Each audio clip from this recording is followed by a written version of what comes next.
గత నెల నుంచి కూడా మీ గ్రామం కొరకు ప్రార్థన చేస్తున్నాం. మీ గ్రామంలో ఉన్న అవసరతలు అక్కర్లు ఏమైతే ఉన్నాయో అవన్నీ కూడా దేవుని సన్నిధిలో పెడుతూ మేము ప్రార్థన చేస్తున్నాము.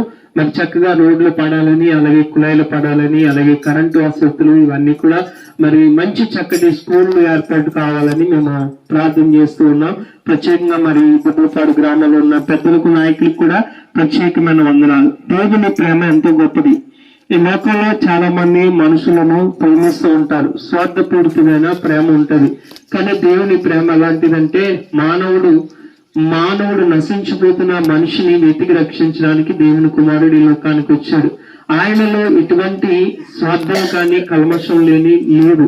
అయితే మానవుల్లో కల్మషం ఉంది, స్వార్థం ఉంది, అసూయ ఉంది, ద్వేషం ఉంది.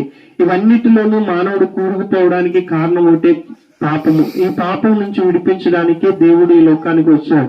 ఆ దేవుని యొక్క ప్రేమ ద్వారా మనము నశించిపోతున్న వారిని వెతికి రక్షించి నిత్య జీవానికి నడిపించడానికి క్రీస్తు